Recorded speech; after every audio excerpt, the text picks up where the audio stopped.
All right. Well, yeah, it's good I guess it's afternoon in most places. Good afternoon, everyone. Hope you're having a good day. Just joining you from the back of my Uber, like a lot of these meetings happen. Just want to go ahead and let Laura Lee Hall deal with you. Dr. Laura Lee Hall is leading today's session. She's speaking with some of our pharmacists that I work with who are all 40 under 40 winners over 3 separate years. I'm also going to use this opportunity to have everybody to apply for the 40 under 40. Those applications will be out next week. And then hopefully you can join us as leaders like these 3 gentlemen. So without further ado, Dr. Hall. Thank you so much, Brandon. And welcome everyone who's made time this Friday before Halloween to be with us. I've got a few slides I'd like to share with you before we begin. So let me get them called up here. I'm going to get rid of this so you can see the slides. Is everyone good? Can you see the cover slide? We are very honored to have with us 3 amazing pharmacists to discuss, as the title of the session is called, Pharmacist as a Trusted Voice, Transforming Community Engagement in Vaccination and Beyond. So our goal is really to highlight and discuss how pharmacists can really help promote health equity in our communities. So let me take a few moments to introduce the individuals.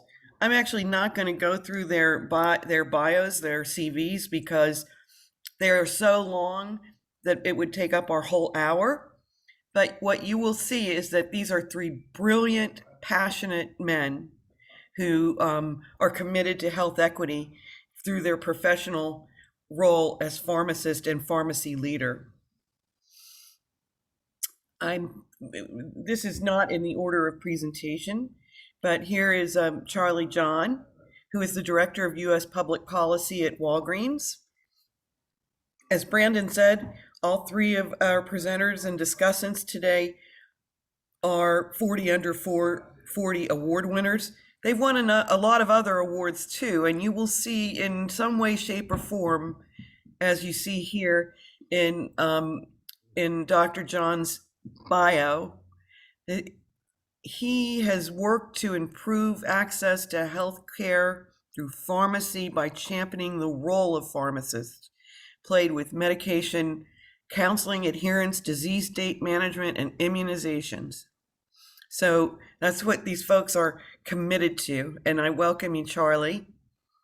We're very lucky to have also Andrew Gentles here, another award-winning pharmacist who's at the FDA. Again, I'm not going to read all of his bio, but you will see that he spent time on a Navajo reservation in Arizona overseeing pharmacy operations and has been a leader in the Washington, D.C. area as well. And we welcome you, Andrew. Donney John, who will be our first presenter discussant, is the executive director at ScriptsCentral. And he has made so this is an innovative, energetic, dedicated patient advocate and pharmacy leader. It's hard to imagine anyone being more impactful and energetic in parlaying improved care for all who need it. I basically have put together 3 questions for them to address in their comments. Why is it important to promote pharmacists as a trusted healthcare resource in general and in regards to flu vaccination in underserved communities? So why is this important, what we're trying to do? And how have you worked on this? And you saw from their bios, they have some real experience and continue to work on it to this day. And what else do they think needs to be done? Let me put this in a little of context, if you won't mind bearing with me. The Center for Sustainable Healthcare Quality and Equity, of which I am the president, is part of NMQF. And we have a whole drive program and toolkit aimed at supporting clinicians, including pharmacists, and community leaders in promoting health equity, including flu vaccination in their community. We also have focused and continue to focus on COVID vaccination, diabetes, cancer screenings, and other disease issues.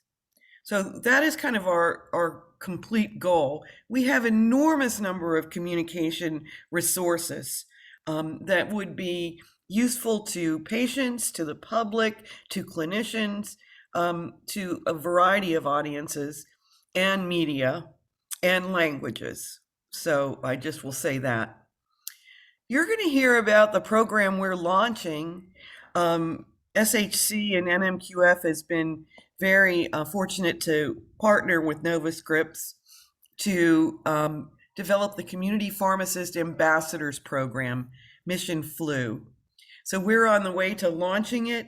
We're hoping to recruit hundreds of pharmacists who are so dedicated to helping promote health in their communities and give them some training to be able to speak in the community, to raise the profile of pharmacists as a trusted and knowledgeable voice and resource for care.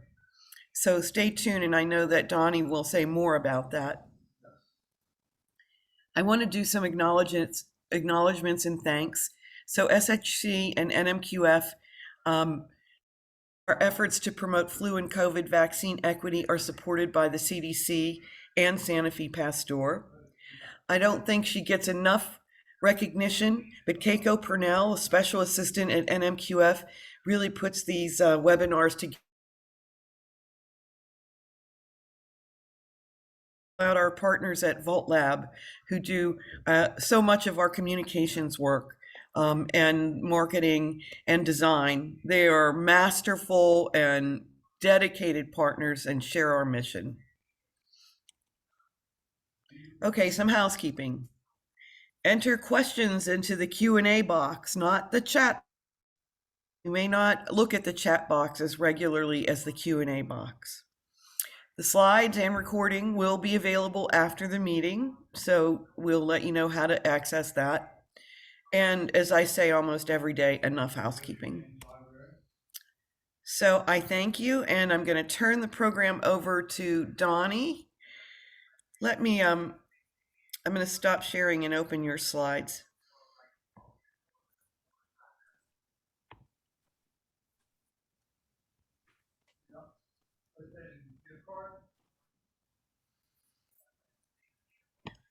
I have them open, I promise.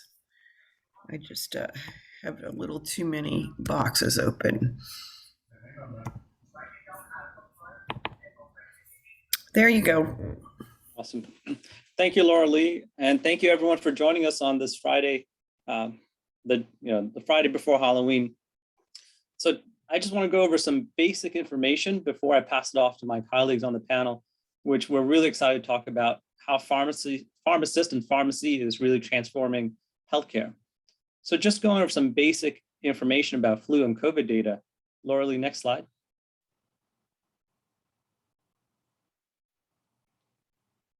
So there's a health equity tracker that's been developed by the Satcher Health Leadership Institute at the Morehouse School of Medicine in conjunction with Google. That's where I'm getting a majority of these statistics from. It's an amazing tool, and if you haven't had a chance to use it yet, I put it in the chat box for you to check it out. But they have this great graphic here talking about the impact of individuals living below the federal poverty line based on race and ethnicity inside the United States. At NovaScripts, we work to provide life-saving medicine to the uninsured, people that are 300% below the poverty level. So we work, with these patients on a day-to-day basis. So seeing the statistics that you see on the screen here is something that we are very intimately aware of. But if you can look at the breakdown, as highlighted, there is tremendous disparities amongst the various minority groups that are shown on the screen here. Next slide. So when you put into context, looking at the rate of flu vaccinations across the country, along with the same racial ethnic breakdown, you can see the disparities amongst whites, blacks, and Hispanics in terms of who's getting vaccinated for the flu shots over the past decade or so. Next slide.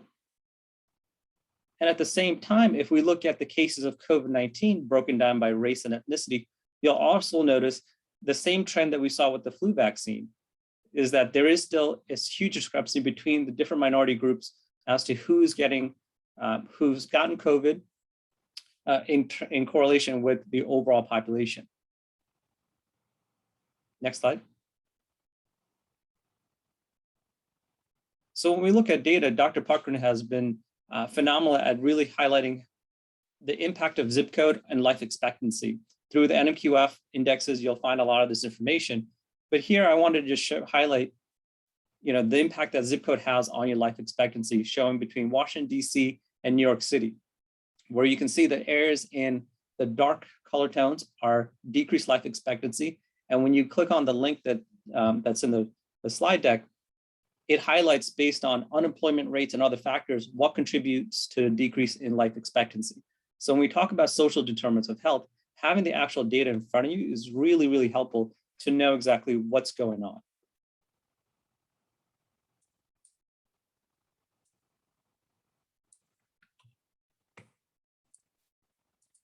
So at the same time, when we look at the overall rates of flu shots based on a zip code level nationwide, this is based on some NMQF research that's been done.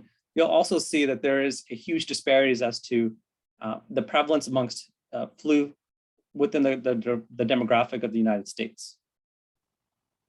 This is based on different demographics. First is the white Medicare demographic. The next Sorry. image is, no worries. The next image is on the Black community and as Medicaid beneficiaries. And the third graphic is based on the Hispanic community. So the Gallup poll on an annual basis puts out a survey results of the most trusted healthcare professionals, really trusted professionals in general across the country. They've been doing this since 1976. And pharmacists have come out on top as in the top 5 category of most trusted healthcare professionals for the past decade or more. Usually it's between nurses, medical doctors, and pharmacists as the top 3 vying for the #1 spot as the trusted voice where patients and consumers seek for advice and for help.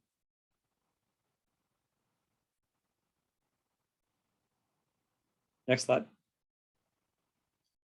So part of the discussion today is highlighting the impact pharmacists have as a trusted voice in the community. And I wanted to highlight Dr. Mainik Amin, who's the owner of Skip Pack Pharmacy in Lansdale, Pennsylvania. He truly embodies what most of what pharmacists have done in the past year, where they have been like Superman, going out and providing COVID-19 vaccinations in communities that are hard to reach. And this is a direct quote for him, was these folks were lost. So I said, you know what, I'm going to stick up for my community and bring this place back to life.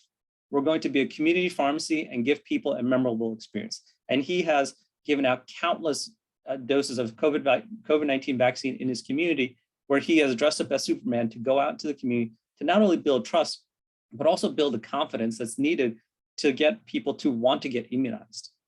So with that, I'm going to pass it over to my colleague, Charley John, who's going to go over some other additional information.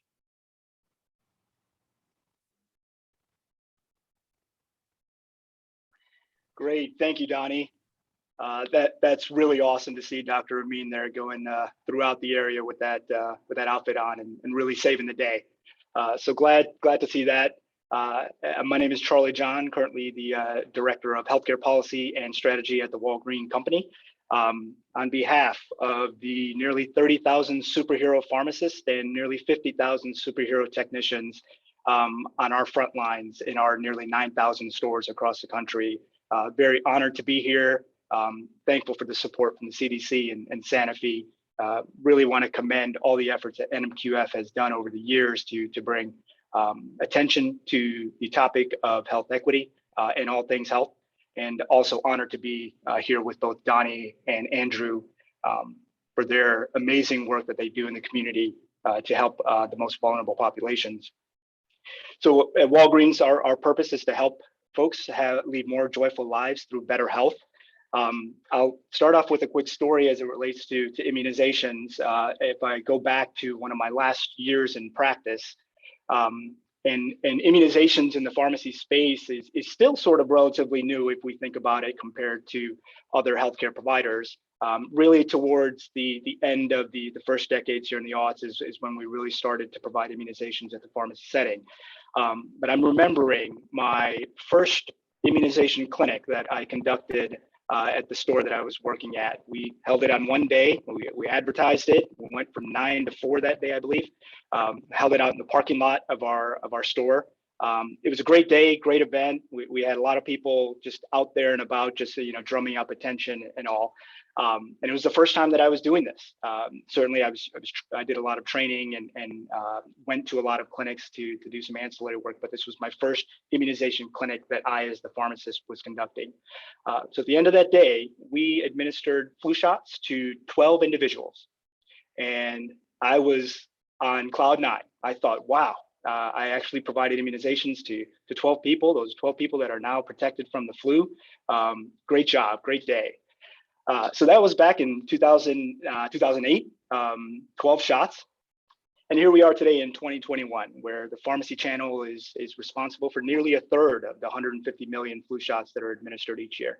And then as we think about COVID, the pharmacy channel has provided more than 150 million doses over the last 11 months, and really has helped the country get to the end of the pandemic. So really proud of those efforts from our Walgreens team, but also our pharmacy colleagues throughout the country they're doing tireless work. And I think that those numbers kind of embody where the sort of recognition for the value of the pharmacist and the role of the pharmacist in health and in immunization specifically. It shows great recognition from the public health infrastructure that pharmacists play a vital role. It shows recognition from policymakers that we need to create the policy infrastructure so that pharmacists can flourish in this space. And then finally, and maybe most importantly, it shows recognition from our patients and the community that they see pharmacists as resources and a trusted resource, and this is someplace that I can come and truly get great health information and great health services. So really proud about that fact. Laura Lee, if you can go to the next slide. So a little bit about how we've kind of gotten here, and it really starts with the concept of the immunization neighborhood, and it's a concept that Walgreens truly is a part of and totally champions. It's about all systems, providers, and stakeholders coming together, really working together to ask ourselves, what can we do and how can we have the best immunization programs moving forward? And working together and sharing best practices and relying on each other and partnering with each other is what allows us to really get out in the communities, really get out in our provider sites and bridge those access gaps and help our communities. So being a part of the immunization neighborhood has really helped us as a pharmacy channel get to these heights that we're at right now. We can go to the next slide.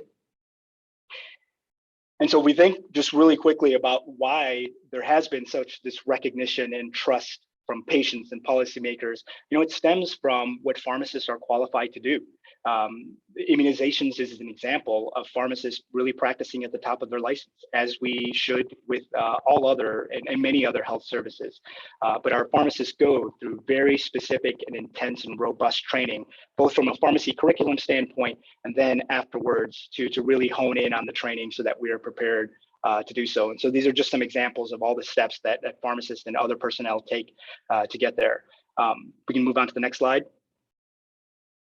And so this is really important slide, and I'm so happy to be able to create and put it out there that, pharmacy has delivered.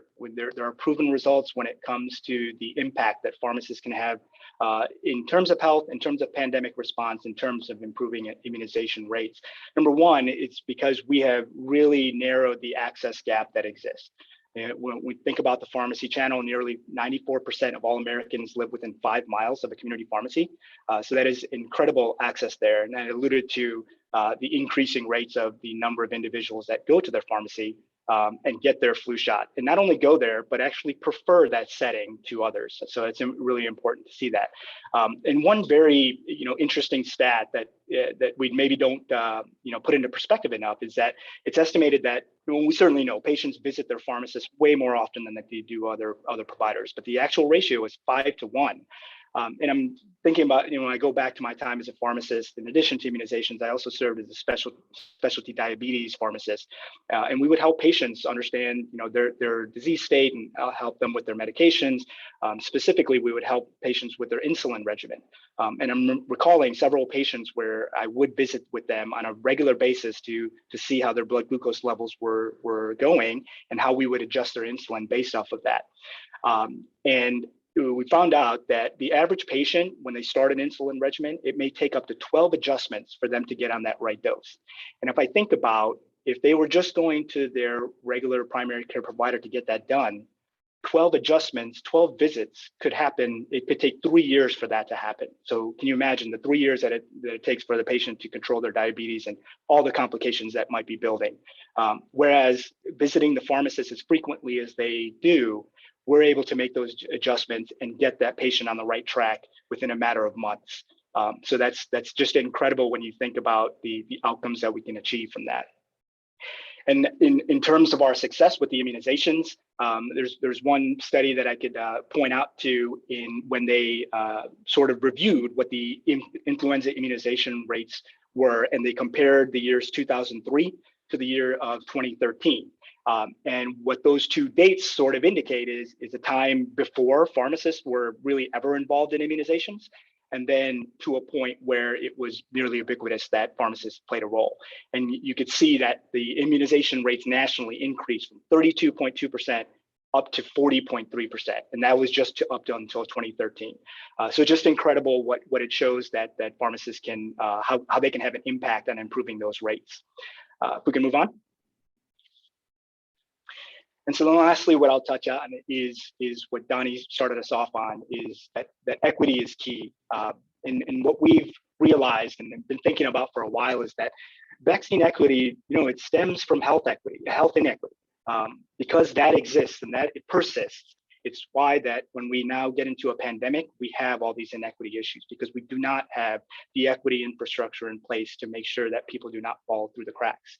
And so we at Walgreens and our pharmacy colleagues have really stepped up to make sure that we address vaccine inequity and get to where patients are. And we base it off of 3 pillars that we think are really important to making sure that we address this issue. And number one is really providing education and information to patients, being that trusted healthcare resource that can really connect with patients. It's someone that the patients are used to seeing in their community, and they're trusted. And so that's the big first step. And because people have a lot of questions when it comes to health, to vaccines in general, and of course to newer vaccines and newer products. And so we really have put our pharmacists and our personnel out there on the front lines to help address that. The next thing we did is that we partnered with a lot of organizations that are very local to the community. Again, I go back to the trust thing. That's a big part of what happens here, is that people get a lot of information. They get it from a lot of different sources, and perhaps they don't know what to trust. And who to trust. And so they're able to rely on local community leaders, local church leaders. And what we did was we knew that was important. So we partnered with them so that we could be a unified voice. And then lastly, I mentioned the access. Within Walgreens, nearly 9,000 locations across all 50 states and DC, PR, USVI. So we have the nation covered. But I think what we realize is that that's not always nearly enough, or not always enough. Just because we're there and just because we're maybe 5 miles away, it doesn't necessarily mean that the patients are going to come in because of their uncertainty about the health service and things of that nature. So we went out and went out into the community. And Lord Lee, if you could advance to the next slide. And it was really incredible, the efforts that we took to meet people where they were so that we could have a conversation with them about their health and about these vaccines.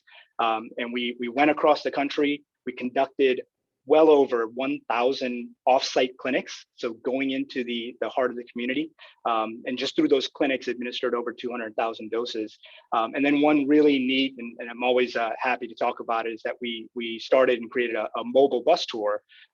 It was a really neat thing. We had a large stage bus wrapped around with vaccine messaging and our Walgreens branding, and you can imagine this cool rig kind of riding down 95 or across 4 or across 10 and up the Pacific coast. for the world to see that vaccination is important, and this is our shot to get to the end of the pandemic.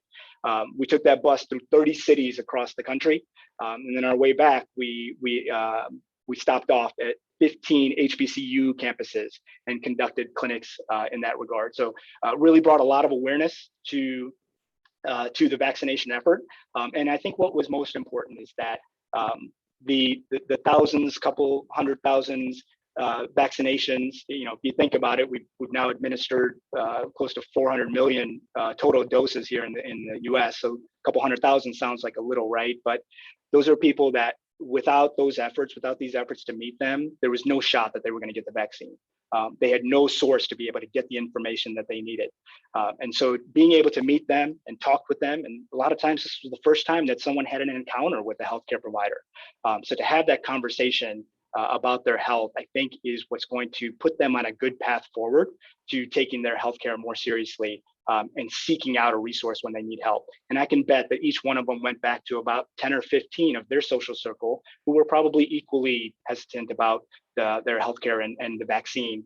And they had a good conversation with them, and they probably built trust in those folks going out. So it definitely dominoes, and we welcome all those folks to come into our stores, and we will continue to go out there and reach them. So very proud of that effort. I think it's just a little bit more of what pharmacy can do and has been doing. And again, I know folks like Donney and Andrew do incredible work working with the most vulnerable populations. That's what we need to do. These folks, I think, are begging and seeking quality healthcare, and pharmacists can play a tremendous role in meeting that need. So I'll leave it there. I think the last few slides, Laura Lee, are ones that Donney went over, so we can move on. Thank you. All right, here, Andrew, I wonder if we could turn to you now to offer some thoughts before the conversation begins. You're on mute.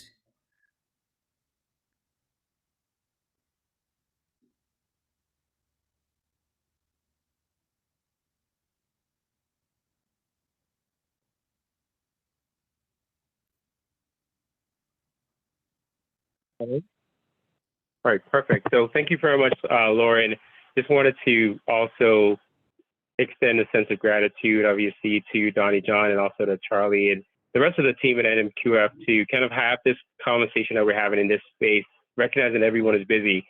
So in terms of a couple of thoughts, one, it would be remiss of me to not actually acknowledge what a pivotal month this is. So recognizing that October is the American Pharmacist Month. And so it really dovetails nicely in terms of what you guys have heard so far about the impact of what the pharmacy profession has been able to, get accomplished thus far. And we're in year 2 of this national COVID pandemic. So first off, I want to go ahead and just say congrats to all of the fellow attendees and fellow pharmacists that are on the line, and also folks that are in the pharmacy profession for a job well done thus far. And so this is a really good conversation. So maybe just in terms of a couple of thoughts, one would be the impact, right? I think the numbers, you might have, I know Charley really honed in on some of those numbers, but for emphasis, I think I wanted to just share a couple of things. So number one is that as of October the 20th, I think the CDC says more than 147 million doses have been administered and reported by retail pharmacies across programs in the US. And that also includes, we're talking about COVID-19 vaccine. So that includes your 8 million doses administered on site to your long-term care facilities. And then, they also have what's called, retail pharmacy partners. And the CDC reports that as of, October the 20th, a total of 21 retail pharmacy partners are participating in this program, and there are more than 41,000 locations online.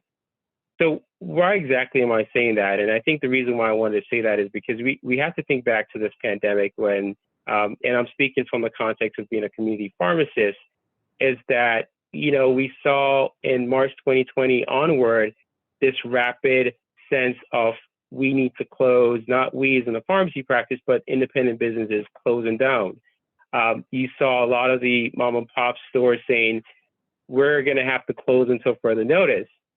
I would actually say, how many of you can recall an actual local independent pharmacy closing down or actual pharmacy closing down because of this pandemic? It would be really hard to find and point that out, because here's the reason. Everyone in the pharmacy profession stepped up, okay? Regardless of where they were, they realized that they had to keep these doors open. So I'd say that on one hand, what we're seeing is that, in many ways, pharmacy is seeing that success, right? We are seeing those doses administered because we stayed in the community, we stayed open. And what did? We adapted. We were adaptive in terms of providing, comfort to patients that needed access to medications during this time.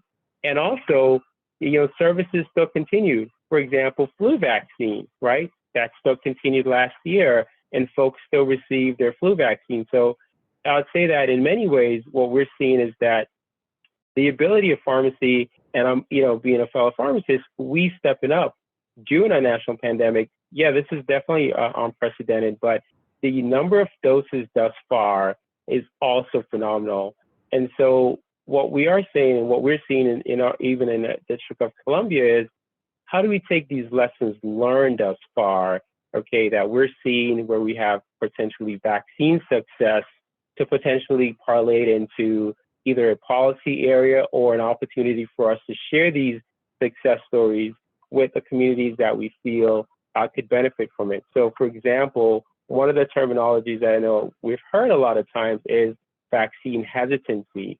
And I think it's a challenge because in many ways, and obviously in my interaction in the community, I've had folks say, I'm hesitant about the vaccine right now. Did you get it? And that's the number one opportunity I think we as pharmacists can, step up and say, I actually did.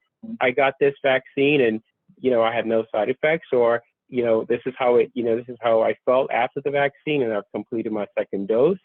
But going back to this vaccine hesitancy, I think these are like the prime opportunities, and these are some of the lessons that I've shared with others. Is vaccine hesitancy does not necessarily mean the person is anti-vaccine, right? And so we need to untangle that concept of the vaccine hesitancy and say, wow, if someone's vaccine hesitant, that's a brilliant opportunity for us as pharmacists and stakeholders to potentially engage with our communities. So I think in terms of like what we've heard thus far in the conversation that we're going to have today is, how do we also break down some of the terminology that's being thrown out in the community to then use that as an opportunity to say, wait a minute, we can have a conversation. Let's have this conversation, because it doesn't mean that you're closing the door on what I have to say. It just means that it's an opportunity for us to have this conversation. So the other aspect is, I wanted to just kind of take a step back and recognize that Donney just shared a brilliant slide deck of the District of Columbia Wards 1 through 8, and essentially that takeaway about the zip code being a determinant of life expectancy. I think we have enough studies here to say we need to do more, right? And this is like the perfect conversation, perfect room for us to say, okay, we've heard this a million times. We don't need any more studies at this point to say what we already know. So I would say, as we as pharmacists, there's an opportunity for us to kind of approach that now with, now we have data, what do we do about it? And this is the conversation that I'm really proud of to be today. So I'll stop here. Laura and others? Well, I invite the three of you expert pharmacists and dedicated community voices to really speak among yourself. We have one question here, but let's wait and hear you all talk further, and maybe also talk about the vision behind the program we're about to reveal. Donney. Sure. So, thank you, Charlie, and thank you, Andrew, for all that great information. And, there's a concept that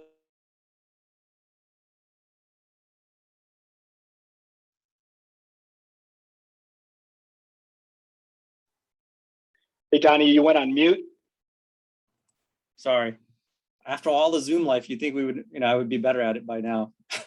But I was mentioning that there's a concept by an author named Stephen Kovoy, which is change moves at the speed of trust. And I heard a speaker talk about this at a different conference. And I thought that was such a very pointed statement, because when we look at disparities and look at vulnerable communities, that trust factor is such a huge component of what we need to focus on, but there's not enough attention that sometimes is given to that, building trust equally.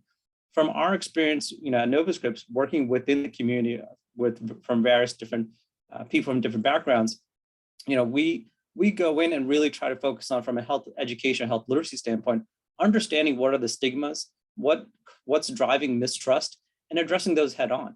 If we didn't do our due diligence of doing our homework to know why are people hesitant about either getting vaccinated or starting insulin therapy or at least seeking medical help, then that's not a way for us to really build trust where we want to empower individuals.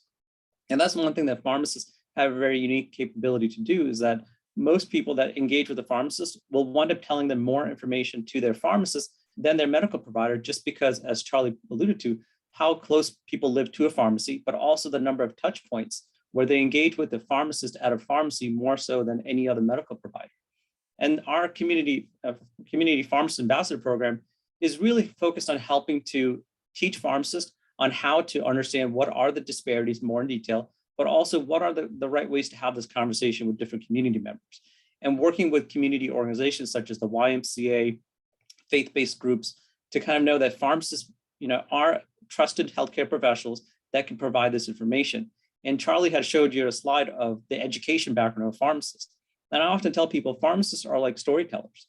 We have to know the beginning, the middle, and the end of a story when it comes to illness. We learn about an illness. We learn about how the medications are used to treat the illness. But then more importantly, how do you adjust your life? What are the lifestyle changes that are needed in order for you to thrive? But oftentimes pharmacists are just viewed as drug experts, not given enough credit to understanding the complexity of illness. And what Andrew and Charlie highlighted before is that the knowledge of preventative medicine that we present is exponential, but it's more of the opportunity. And through the Pharmacy Community Ambassador Program, it is where we are trying to create the largest network of pharmacists that are going to be health educators for underserved communities, where anyone in the country can reach out to a pharmacist that's gone through this training program. We have about 5 modules that are focused on flu initially, and we'll work on other disease topics as we progress. But it's really to make sure that pharmacists feel comfortable having the conversation, knowing what are the factors that needs to happen in order to build trust within the community so that true change can happen.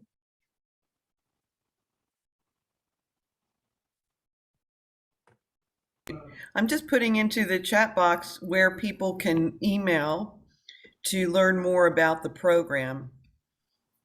So I hope that everyone can do that. I was just going to say it's hard to come back to Donnie's brilliant statement a while ago, and taking a step back, I also wanted to acknowledge there's a really good phrase from Scott Noir over at APHA, of which I'm a fellow board of trustee, where it kind of says pharmacy is literally saving the world through immunizations. I think that's like a really good statement to make. But in terms of what Donney just mentioned, I think it goes back to how we as pharmacists are trained. You talk to many pharmacists in regards to the setting, and the key tenet of what every pharmacist will come back to is our main role is to improve patient outcomes. To improve patient outcomes regardless of the patient population we're looking at. It could be an elderly, it could be someone in the adolescent population, it could be someone in the pediatric population. It doesn't matter. Okay, a lot of our key tenets is improving patient outcomes and patient care. And so I think it goes back to then this concept of, well, we can't just go ahead and start improving patient care on day one. So for us, why this is really good is it starts off from establishing that trust factor, which I think is it's a roadmap.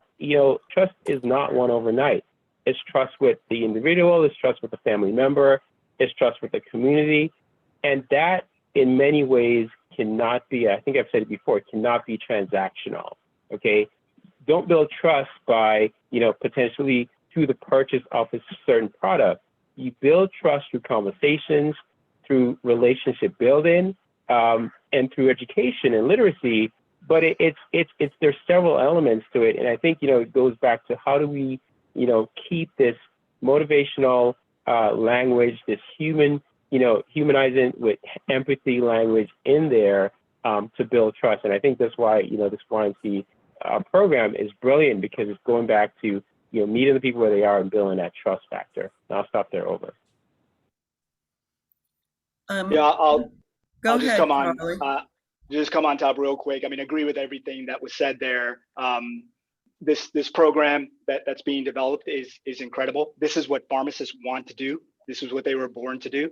And really, flu shots and immunizations are just the tip of the iceberg. You know, pharmacists can do so much more. And I think, and I spend a lot of my current time in public policy, policymakers will see that healthcare reform can't happen unless you have pharmacists more involved in it. And I think that's what we bring to the table. We are so well versed to do much more to address so many different areas of people's health and help them bridge those outcomes. You know, the conversation aspect is so important that Andrew mentioned. You know, one of the features Andrew alluded to, the pharmacist involvement in the immunizations for the long-term care program. So early on, our company and others were charged with seeking out the long-term care facility programs across the country. This was the most vulnerable population at the time. Just by the numbers, the number of residents at a long-term care facility barely represent 1% of the US population, but they were representing 50% of the deaths that were occurring. So that was staggering. And we decided we were going to go into these facilities to help them understand the importance of vaccination. And boy, there was a lot of mistrust and misinformation, and a lot that our pharmacists were able to do to have conversations with these folks and educate them on the importance of vaccinations, educate them on other aspects of their health, and bring the vaccination to them. And we saw those numbers totally turned around after we completed that program. In total, nearly 70,000 facilities were visited by our pharmacies and our partners, and we're able to vaccinate, as Andrew mentioned, nearly 8 million doses, but close to 5 million folks for their vaccination. So very proud of that effort, but it's just emblematic of how pharmacists can be out there in the community, help educate, and really address health inequity. You know, I really, I have a question to follow up or a statement, but then I'm going to ask the first question we have in the Q&A box, because I think during the pandemic, what we've seen is that there's so much need to educate the public in the institutions or communities they live in. So, you know, be that churches or hairdressers or barbershops or YMCAs or whatever it is, that we need more kind of trusted voices providing information that's scientifically sound and all about their health and answering their questions. And you just noted that while there are a lot of pharmacies, so the access issue is really important, but there's also a need, I think, and a desire in many underserved communities to have this provision of services, not in the pharmacy or in the doctor's office, but in their church hall or as a drive-through in their parking garage. So hearing you talk about mobile and outreach, not only with education, but also with services, I think is an important need we've seen unveiled in the pandemic. But let me ask a question that's been posed to you. What thoughts do the speakers have about the most impactful pairings? Pharmacists with which trusted community leaders? And what media channels best reach those that need to hear accurate and motivating information to increase vaccine confidence? Excellent question. So I'll answer first. I think, you know, as you alluded to, Laura Lee, the infodemic that's happened because of COVID-19, people don't trust science anymore. And when you look at where information is being consumed, people will say, oh, let's go read journals, let's look at CDC, look at all these common websites. But that's not where people are consuming their information. Most of the information is siloed, whether it's through social media, on Facebook, on TikTok, you know, you name it, people are consuming information from different sources. So as pharmacists, we also have to think about how do we re-engage the community in where they want that information. You know, Charlie talked about being in the community and going to people, you know, through the Walgreens van of getting people the COVID-19 vaccine. That's the same, that has to be the case for educating the community and building trust, is that we do have to show up to libraries and churches. You know, we hear a lot about research in barbershops. There are pharmacists that work with barbershops to help do blood pressure monitoring, to help chronic disease education, and it's having profound impacts. A lot of it is usually through research studies that show that these programs work, but then the sustainability of some of these programs becomes questionable because there's not enough funding to keep it going. And I think as we focus as a country on that preventative medicine side and that value-based care, as Charlie pointed out from the policy standpoint, the value the pharmacist can have on improving outcomes goes beyond just dispensing the pill. It's really that education and helping people manage their lifelong illness, whether it be diabetes, HIV, mental health. These are all chronic illnesses that we have to have a better way of communicating to the public. Often I always tell everyone, no one chooses to be sick. They just need a little help in learning how to heal. And that's really where pharmacists can come in to really provide that perspective. But it's going out in the community, outside of traditional channels, and just kind of boots on the ground, going to different public venues, asking for help. When at NovaScripts, I started our health literacy program called Educate Before You Medicate back 5 or 6, almost 7 years ago. And at that time, everyone's like, well, why are you doing this? Why? This is not what pharmacists do. And I said, what good is it if I just give out the medicines, but people don't know, they don't take it, and their illness still goes uncontrolled? So it's more of, you have to understand what your illness is before any medicine or any intervention is going to happen. And it's a matter of really showing people that you care and building that trust and being empathetic. I'm blessed to have a very talented, dynamic team of pharmacists and pharmacy team members that understand the community. They reflect our community. So that's also part of the workforce development that has to take place in our space, is really making sure we have diverse voices, being at the forefront of the engagement with our community and also with non-traditional community partners. Any other thoughts about that question? Yeah, I think the Go ahead, you first, Charlie. Go ahead, Charlie. Sure, I'll try to be brief. I think the concept that I alluded to earlier about the immunization neighborhood really embodies what this question is about. It's about pairing. How do we come together to have the best immunization offering there can be? And it comes, and those aren't just medical providers within that neighborhood. It's a lot of different stakeholders, whether it be state health officials, whether it be folks at the CDC, whether it be community leaders, and other folks that join together. And I think just one example of an innovative way that Walgreens is working out that, many of you might have heard our work with Village MD, in which we have primary care offerings within our Walgreens stores. And what's really neat is to see the medical providers at Village MD, the doctors and nurses, working alongside with our pharmacists to provide a comprehensive look at a patient's health. The pharmacist bringing their expertise, the medical doctor bringing their expertise. So that's an important concept about pairing, and I know that's talking about medical pairing, medical professional pairing. But Donney hit it. You do have to partner with those folks in the community, and we have a long-standing history of doing this within our flu shot campaign. For over 10 years now, we have partnered with local community leaders, with faith-based leaders, with other municipality leaders to create off-site clinics where our pharmacists come along with these leaders, and we educate folks about immunizations, and then our pharmacists are there to answer the medical questions and to provide the administrations. And we do so through a flu shot voucher program that we have gone out over the more than 10 years that we've run the program. We've administered 3 million flu shots to folks that would not have access, do not have the financial means to get their flu shot, but we provided these vouchers for them to get it.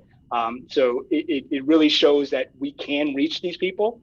We do need to partner with the right folks, and that is folks that are in the community along with your community pharmacist, and we can make a difference. And that program is really evidence of that. That's great. Andrew, you were going to make a comment. Yeah, I was going to make a quick comment because I know we want to engage with the audience, but one of the things that I think Charlie just mentioned, and I'll probably, based on that question about, what do you think, would provide the most impactful opportunity in terms of preparing question? It's a dynamic question because it's going to change based on the opportunity or the need. So, for example, there are lessons that we can impart from, like for example, in the District of Columbia, opioid overdose is also, sadly, this parallel epidemic that continues to impact the District of Columbia. I think the data says from 2016 to 2020, approximately 70% of the fatalities occurred within I think it might have been like the 40 to 60 age group. But again, so that's troubling. And the lesson here is that when we look at what's called early responders, or folks that are able to get into the community quickly, to speak to others that are in that circle to, look at an intervention, they've developed trust in terms of how do we get the needed intervention, which we call Narcan, into the community? How do we get, necessary mental health resources into that impacted community? Because, not only is it unfortunate that you have an overdose that results in a death, but we have to think about what is, that person could have been an uncle, an aunt, a cousin, a brother, or sister. There's still a family tie. There's still a family relationship that is there. And so these early interventions in DC are able to go in and speak to the impacted community member. But when I look at a parent, that's a perfect opportunity as well for a pharmacist to be in that parent opportunity, because again, you're helping to address any misunderstanding about medication. You're also helping to address, the delivery of Narcan, but also as a community member, you're able to develop that trust factor there. So I think, in terms of the parent, one, I think it's obviously based on the dynamics of that environment, what it presents as an opportunity. I completely agree with you, Laura, that, this also includes barbershops, because we have had a lot of impact in the barbershop setting. But I'd also say it also involves us reaching out to policy stakeholders if we know that there are constituents in a specific area and saying, hey, I'd love to pair with you to work through a specific program that could impact your constituents, recognizing that this is the data that we are seeing. So I think there's also like a little bit of agency that we as pharmacists can take on as stakeholders in our own communities. And I'll stop there. Over. That was brilliant, because I think that's something NMQF can be especially helpful in terms of having the pharmacists who train for this community education work, put them in contact with their community policy leaders, be they local, regional, state, or federal. Thank you for that suggestion. So we have another question from our attendees. This outreach and impact on vaccinations in these communities is truly commendable. What are your thoughts on how to replicate this model for building trust, education, and access to clinical studies among UP communities? So, there are efforts being made within different community pharmacies to engage participants in these type of clinical trials.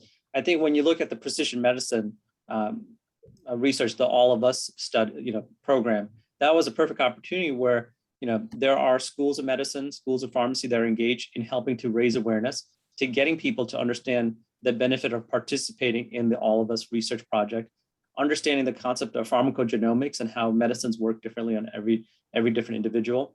And so there is a huge opportunity for there. I know that CVS has recently launched a clinical trials team, really to help recruit people to participate in the early adoption of COVID-19 vaccination efforts for that research, but they're going to have ongoing programs. But there is a huge opportunity where pharmacists, once again, they get to go to places that most people don't have access to and really be a trusted voice. In West Virginia, the rate of immunizations was immensely successful because of pharmacists getting out of their store and driving into remote areas of the state to give people vaccinations. And that's the perfect opportunity to have a conversation about other services, such as clinical trials. Why is it important to give back, be engaged? But with the All of Us research project focused on precision medicine, it is that altruism. There's no immediate benefit of you participating in that study. It's going to be 10 to 20 years where you really contribute to the greater good of society. And this is where pharmacists, once they're more engaged and viewed as that trusted source that could be the community facilitator or the community educator, that's where you have opportunities to bring the value of getting engaged in a clinical trial. Because people will ask, well, would you do this? Would you participate in a trial? And then we have to think about it from our perspective as to, when we look at the data, does it make sense for us to be involved?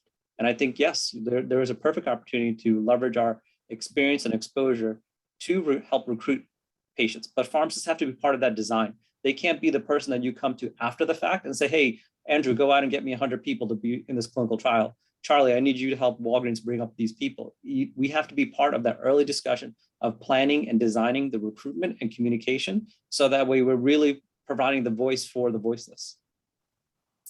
I just have to share my screen because I have just gotten word that our website is live, so I'm showing it to you right now. And I've put the URL in the chat box. So everyone, you can go in and you can sign up to become a community pharmacist ambassadors right now with the Mission Flu program. So I just wanted to call that out for everyone to see it. How exciting. We have only 4 minutes left. There are no other questions in the Q&A box.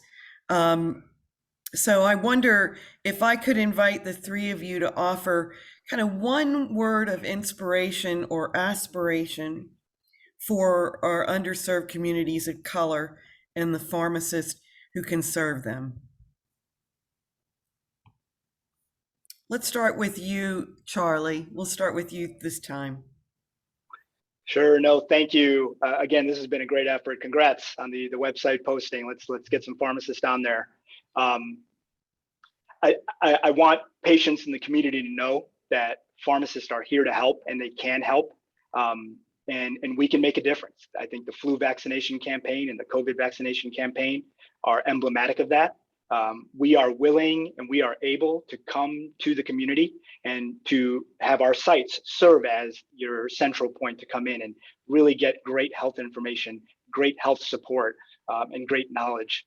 And again, I said it before, but immunizations are just the tip of the iceberg. Pharmacists can help bridge the gap in so many different areas of health. I know the opioid crisis was alluded to, the mental health gaps that exist, the HIV gaps that exist. Our pharmacists are well trained and so excited about wanting to bring their expertise and their knowledge to being able to address those gaps. So we really hope that the patients and our communities have a greater appreciation of that today. And then I'm really speaking to the policymakers out there that, Donney said a good word, embed the pharmacist within the healthcare realm, within the healthcare team, have us part of it. We need to be part of that infrastructure so that when crisis hits or a need is there, we can spring into action as we've shown we're capable of doing. Thank you, Charley. Andrew, do you have a final word of wisdom? Yeah, it's probably 30 seconds, but I'd probably say, I think the takeaway, and again, just, thank you for this platform and also this conversation. It's clear we need more of these conversations and more engagement. But the key word I'll take away is servant. I think, as a pharmacist and embedded in the patient-centered medical home in a federally qualified center, I live to serve. And I think if we look at this model of serving our communities and serving the people that we see coming every day through vaccination, which is just the tip of the iceberg. We haven't even talked about provider recognition or, advanced in professional pharmacy. But I think in a big scheme of things, just summarizing, it would be pharmacists are here to serve. We love serving. We're here to improve patient outcomes, and we're also here to build relationships through this vaccination delivery program. And so we're not going away. Just like the pandemic where we never close our doors, we're here to stay and we continue to serve. That's it. Well, I hope the pandemic goes away, but Donney, you have the last minute and the last word. That's a good point. We do want it to go away. Well, I want to thank everybody, for definitely joining us for this discussion. I want to thank Charley and Andrew for really helping to kind of also help champion the role of pharmacist and the pharmacy profession. And pharmacy has transformed. When we go look for the past 20, 30 years, the number of services that's available at your local pharmacy has exponentially expanded, whether it's the immunization efforts, whether it's offering the free disposal medication, helping with patients with Medicare Part D, getting them to know what plan is the most affordable option for them to get their medications covered. Whether it be Walgreens, CVS, or independent pharmacies all across America are offering a lot more core health services. It's an opportunity where pharmacists want to serve, but they have to be part of the conversation. Policymakers need to understand the goal for pharmacy is not always to dispense more medicine. It's really to help the community and also play an active role in that preventative medicine aspect of care, where when you look at the number one recommendation for all the major guidelines for chronic illness, whether it be diabetes or cardiovascular disease, it's lifestyle modifications. Pharmacists are very uniquely equipped to understand and help really address the patient's concerns as to what is it from their lifestyle that they want to improve upon. We can't just have generic recommendations. We have to customize that. And that's where pharmacists, when they are sitting with patients on a day-to-day basis and they see the struggle, they see their pain, they really can empathize and really want to work with them to figure out a better game plan.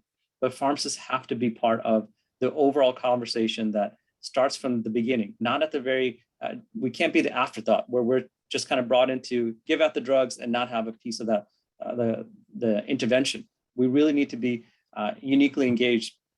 And as I tell my pharmacy students and everybody I train, communication, empathy, those are the two strong suits that pharmacists all have that we can practice on a day-to-day basis, where we care with compassion and we treat each other with respect. We can really build that trust, which will make us truly a healthier and happier society. Well, thanks to all three of you for all you do for people in need of better healthcare. And for everyone on the call, thank you for your time today. Sign up for the program. If you're a community leader and you want a pharmacist, sign up. If you're a pharmacist and you want to get into the community with some training, sign up. And happy Halloween, everyone.